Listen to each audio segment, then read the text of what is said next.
Hello friends, आज का topic है write a program to enter two number find LCM. LCM क्या होता है? सपोज अगर आपके पास नंबर है 10 एंड 15, तो 10 और 15 का अगर आप एलसीएम फाइंड आउट करते हो तो आपको आउटपुट आता है LCM is equal to 30। Means कैसे फाइंड आउट करेंगे? मान लीजिए कोई भी नंबर 30 है, 30 से अगर 10 भी डिवाइड हो जाता है, 30 से क्या हो रहा है, 10 डिवाइड हो रहा है और 30 से 15 भी डिवाइड हो रहा है, तो ऐसे नंबर को हम क्या बोलते हैं? एलसीएम को फाइंड आउट। मतलब यहाँ पे ये एलसीएम क्या हुआ? 30। ठीक है, अब इसको फाइंड आउट करने के लिए हमें क्या करना है? एक प्रोग्राम डिजाइन करना है। तो सबसे पहले क्या है? सबसे पहले आपको क्या लिखना है? यहाँ पे आप क्लास डिफाइन करेंगे। क्लास, सबसे पहले आप क्या डिफाइन करेंगे? क्लास। क्लास का फाइंड नेम हमने ले लिया सपोज एलसीएम, ब्रैकेट को ओपन किया। अब हमें सबसे पहले मेन फंक्शन डिफाइन करना होगा, तो हम यहाँ पे लिखेंगे पब्लिक स्टैटिक वाइड मेन। इस तरीके से पब्लिक स्टैटिक वाइड मेन। फिर आप यहाँ पे लिखेंगे स्ट्रिंग का यस कैपिटल लिखना है, स्ट्रिंग ARGS आर्गुमेंट्स। इस तरीके से आप एक स्कैनर क्लास का ऑब्जेक्ट क्रिएट कर लेंगे। सबसे पहले हमें क्या करना है? स्कैनर क्लास का ऑब्जेक्ट क्रिएट करना है। अब हमें यूजर से अगर इनपुट लेना है तो हमें दो नंबर, हमें सबसे पहले स्कैनर का ऑब्जेक्ट क्रिएट करना पड़ेगा। तो हम यहाँ पे स्कैनर का ऑब्जेक्ट क्रिएट करेंगे। Scanner SC is equal to, आप ये SC is equal to new scanner. फिर हमने यहाँ पे डिफाइन किया सिस्टम डॉट इन। इस तरीके से हमने यहाँ पे स्कैनर क्लास का एक ऑब्जेक्ट क्रिएट कर लिया। अब हमें ये ध्यान देना है, स्कैनर क्लास क्या है? प्री डिफाइंड क्लास है। इसकी जो भी इंफॉर्मेशन है किसी पैकेज के अंदर इनबिल्ड होगी, तो उस पर्टिकुलर पैकेज को हमें क्या करना पड़ेगा? इंपोर्ट करना पड़ेगा। तो सबसे पहले क्लास के ऊपर आपको लिखना है import Java dot util dot asterisk या फिर स्कैनर। तो सबसे पहले क्लास के ऊपर आप इसको डिफाइन कर देंगे इस तरीके से, यहाँ पे इसका एक्सेस प्रोवाइड हो जाएगा। अब हमें दो नंबर इनपुट करना है, तो आपको एक मैसेज यहाँ पे देना होगा system dot out dot println. यहाँ पे लिखना है एंटर फर्स्ट नंबर। ठीक है, आपने यहाँ पे एक मैसेज दिया एंटर फर्स्ट नंबर। हमने इसको क्या स्टोर कर लिया? हमने n1 टाइप का एक वेरिएबल लिया, n1 टाइप का एक वेरिएबल लिया जिसमें हमने फर्स्ट नंबर को स्टोर कर लिया। SC dot next INT। इस तरीके से हमने एक इंटीजर टाइप की वैल्यू को इनपुट कर लिया। अब हमें क्या करना है? सेकेंड नंबर भी इनपुट कराना है। तो सबसे पहले आप यहाँ पे लिखेंगे system dot out dot println और आप यहाँ पे लिखेंगे एंटर दी सेकेंड नंबर। आपने इस तरीके से एक मैसेज दे दिया एंटर दी सेकेंड नंबर। अब हमने यहाँ पे एक इंट n2 टाइप का एक सेकेंड वेरिएबल लिया जिसमें हमने SC डॉट नेक्स्ट INT, हमने एक सेकेंड नंबर को भी इनपुट कर लिया। यहां तक आपको समझ में आया होगा। अब हमें क्या करना है? एलसीएम फाइंड आउट करना है। एलसीएम क्या होता है? सपोज अगर आपके पास दो नंबर है 10 और 15, तो सबसे पहले आपको इसमें ये देखना है मैक्सिमम नंबर कौन सा है। तो सपोज आपको इसमें सबसे पहले मैक्स फाइंड आउट करना होगा। तो हमने सपोज 15 को कंसीडर कर लिया एलसीएम। हमने 15 को क्या कंसीडर किया? एलसीएम। अब हम क्या करेंगे? 15 से लेके मतलब 15, 16, 17, 18, 19 ऐसे करके हम मतलब इनके मल्टीपल तक चलेंगे। तो यहाँ पे हम ये चेक करेंगे कि कोई भी ऐसे नंबर है, अगर मान सपोज इसका जो भी मैक्सिमम नंबर वहां से लेके उसके आगे हम वैल्यू को इंक्रीमेंट करते रहेंगे। अगर वहां किसी भी नंबर से अगर ये दोनों नंबर डिवाइड हो जाते हैं तो उस नंबर को हम क्या बोलेंगे? एलसीएम। ठीक है, तो यहाँ पे हम 15 लिए, यहाँ 15 से 10 और 15 को डिवाइड किए, 10 डिवाइड नहीं हुआ। इसी तरीके से 16, 17, इसी तरीके से एक टाइम ऐसा आएगा जब हमारा ये एलसीएम की वैल्यू 30 हो जाएगी, 30 से 10 भी डिवाइड हो जाएगा और 15 भी, देन वो नंबर हमारा क्या होगा? एलसीएम होगा। तो इस तरीके से हमें एलसीएम फाइंड आउट करना है। तो उसके लिए हमें एक लॉजिक लिखनी होगी। हम सबसे पहले यहाँ पे इंट एलसीएम टाइप का एक वेरिएबल ले लिए, इंट एलसीएम। अब इसमें हमें मैक्सिमम नंबर स्टोर करना है। तो हमने यहाँ पे एक लॉजिक लगाया n1 ग्रेटर देन n2। अगर n1 बड़ा होता है n2 से, हम यहाँ टर्नरी ऑपरेटर यूज कर रहे हैं, क्वेश्चन मार्क, यहाँ पे n1 कॉलन n2। अगर n1 बड़ा है n2 से तो n1 स्टोर हो जाएगा एलसीएम में। अगर n1 ग्रेटर होता है n2 से तो एलसीएम में n1 स्टोर हो जाएगा। अगर ऐसा नहीं होता है तो n1 अगर छोटा और ये कंडीशन फॉल्स होती है देन n2 स्टोर हो जाएगा। तो जो भी हमारी मैक्सिमम वैल्यू रहेगी वो वैल्यू हमारी स्टार्टिंग में एलसीएम की वैल्यू हम कंसीडर कर रहे हैं। यहां तक समझ में आया? अब हमें क्या करना है, अब इसके आगे हमें लिखना होगा, हमने यहां पे लिखा while, हमने यहां पे ट्रू ले लिया, ठीक है। while ट्रू मींस क्या होता है, जब तक ये कंडीशन ट्रू रहेगी, while का लूप जब तक ट्रू रहेगा तब तक ये लूप एग्जीक्यूट होता रहेगा। अब हमने यहाँ पे इफ कंडीशन लगाया, यदि ये जो हमारा एलसीएम आया है इससे अगर हमारा n1 डिवाइड हो जाता है, एलसीएम जो भी नंबर आपने यहाँ पे कंसीडर किया है उस पर्टिकुलर वैल्यू से अगर n1 डिवाइड हो जाता है और सेम इसी एलसीएम से अगर हमारा n2 भी डिवाइड हो जाता है तो ये नंबर क्या होगा, ये आपका एलसीएम होगा। तो ये नंबर क्या कंसीडर आप करेंगे यहाँ पे, एलसीएम इज इक्वल टू, अगर कोई भी नंबर से ये डिवाइड होगा तो ये आपका क्या हो जाएगा, एलसीएम। तो यहाँ पे जैसे ये डिवाइड हो जाता है तो यहाँ पे हम क्या लिख रहे हैं, यहाँ पे हम ब्रेक कर दे रहे हैं, ठीक है। अगर ये दोनों नंबर से डिवाइड हो गया तो वही आपका एलसीएम हो जाएगा। और फिर यहाँ पे आप क्या लिखेंगे, एलसीएम प्लस प्लस, इस तरीके से हम यहाँ पे एलसीएम फाइंड आउट कर लेंगे। सबसे पहले मान लीजिए सपोज आपका नंबर यहाँ पे अगर आपने 10 एंड 15 लिया होगा तो हमने एलसीएम यहाँ कंसीडर कर लिया 15, तो पहले 15 से 10 को डिवाइड करेंगे, 15 से 20 को डिवाइड करेंगे, ठीक है।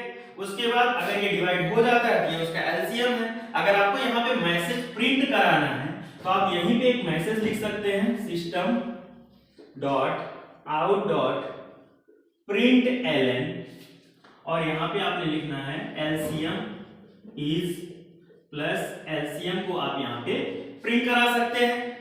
एक तो ये तरीका, या तो आप इसको ब्रेक करा के आप इसके बाहर मतलब लूप के बाहर भी आप एलसीएम को प्रिंट करा सकते हैं। तो यहाँ पे हमने यहाँ पे एक मैसेज देके हमने यहाँ पे एलसीएम को प्रिंट कर लिया और हमने तुरंत कंडीशन को क्या कर दिया, ब्रेक कर दिया, और फिर हमने दो क्लास की वैल्यू को क्लोज कर दिया। इस तरीके से आपने एक एलसीएम का प्रोग्राम फाइंड आउट हो गया। यहाँ तक आपको समझ में आया होगा। अब इस पर्टिकुलर प्रोग्राम को हम एग्जीक्यूट करके आपको समझाना चाहते हैं, ठीक है। तो सबसे पहले क्या करना होगा,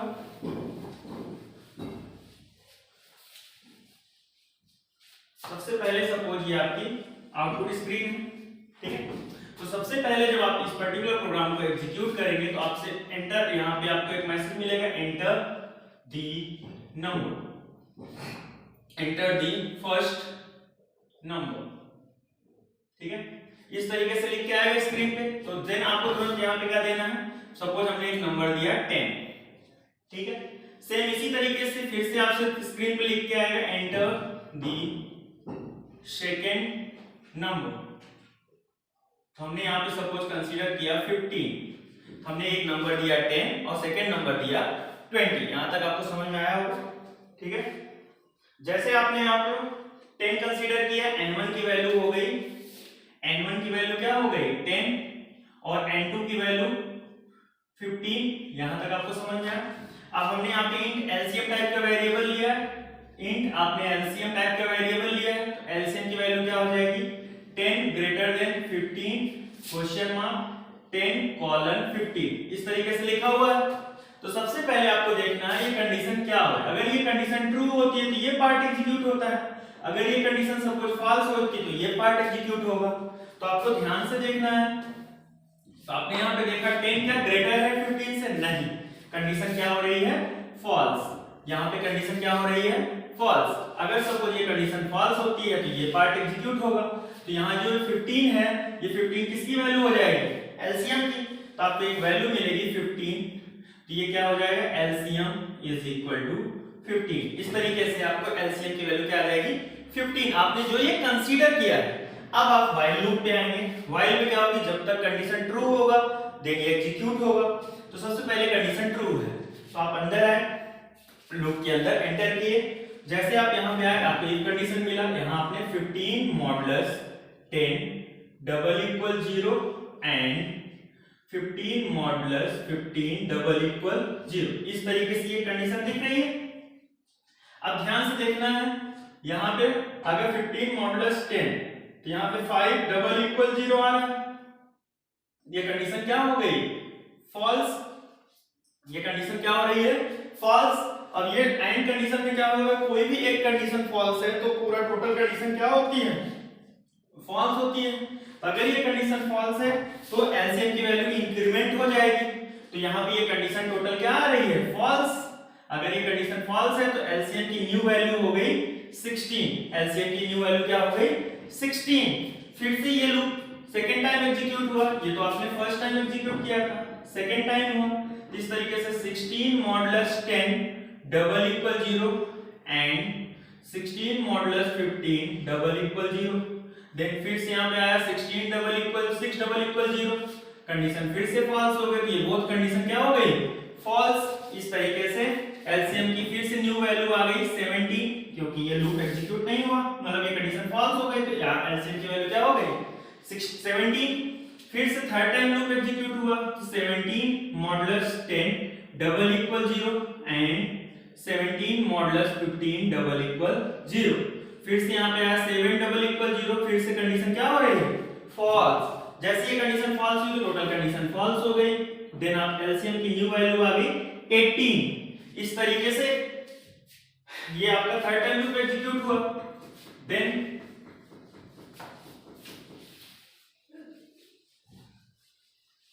ये 18 आया। इसी तरीके से एलसीएम की value 18 modulus 10 double equal 0 and 18 modulus 15 double equal 0। तो यहाँ 18 मॉडुलस 10 करेंगे तो 8 डबल इक्वल 0। फिर से कंडीशन फॉल्स, तो टोटल कंडीशन फॉल्स हो गई। तो एलसीएम की न्यू वैल्यू आ गई 19। देन फिर से एग्जीक्यूट हुआ 19 modulus 10 double equal 0 and 19 modulus 15 double equal 0। तो यहाँ पे आया 9 डबल इक्वल 0। फिर से कंडीशन फॉल्स। इस तरीके से फिर नेक्स्ट वैल्यू एलसीएम हो जाएगी 20। जैसे 20 हुई फिर से आपने यहाँ पे चेक किया तो यहाँ पे क्या आ गया? 20 मॉडुलस 10, यहाँ पे हो गया 0 डबल इक्वल 0 एंड यहाँ 20 मॉडुलस 15 की वैल्यू हो गई 5 डबल इक्वल 0। ये कंडीशन आपकी ट्रू हुई तो ये कंडीशन फॉल्स हो गई। देन फिर से आपकी कंडीशन फॉल्स हो गई। देन यहाँ एलसीएम की न्यू वैल्यू आ गई 21। इसी तरीके से कंटीन्यूअसली आपका लूप 21 22 23 ऐसे इंक्रीमेंट होते होते एक टाइम आएगा आपकी एलसीएम की वैल्यू हो जाएगी 30। एक टाइम ऐसा आएगा जब एलसीएम की वैल्यू हो जाएगी 30। जैसे एलसीएम की वैल्यू 30 होती है तो आप यहाँ पे चेक करेंगे तो यहाँ देखेंगे 30 modulus 10 double equal 0 and 30 modulus 15 double equal 0। ये कंडीशन क्या हो रही है? 0 डबल इक्वल 0। यहाँ पे एंड लिखा है तो यहाँ पे 15 डिवाइड हो जाएगा 0 डबल इक्वल 0। ये भी कंडीशन ट्रू। बोथ कंडीशन क्या हो जाएंगे? ट्रू। तो एंड कंडीशन क्या होती है? अगर बोथ कंडीशन ट्रू है तो ये ट्रू हो जाएगा। अगर ये ट्रू होती है कंडीशन, तुरंत आपको एक मैसेज यहाँ पे प्रिंट हो रहा है एलसीएम इज प्लस एलसीएम। तो यहाँ पे एलसीएम इज, यहाँ पे एक मैसेज आएगा एलसीएम की जो आपने वैल्यू चेक की थी वो आपके 30। तो आपको एक एलसीएम फाइंड आउट हो जाएगा 30। और उसके बाद हमने यहाँ पे एक ब्रेक कंडीशन लगाया। जैसे हमने ब्रेक कंडीशन लगाया ये लूप टर्म एग्जीक्यूट होना बंद हो जाएगा, मतलब एग्जीक्यूट मतलब ये लूप टर्मिनेट हो जाएगा। इस तरीके से आप एक एलसीएम वैल्यू फाइंड आउट कर सकते हैं। तो यहाँ तक आपको समझ में आया होगा। इस तरीके से अगर आप प्रोग्राम डिजाइन करते हैं तो आपको एक एलसीएम वैल्यू फाइंड आउट हो जाएगी। अगर कोई भी प्रॉब्लम होती है देन आप मैसेज कर सकते हैं। Thank you.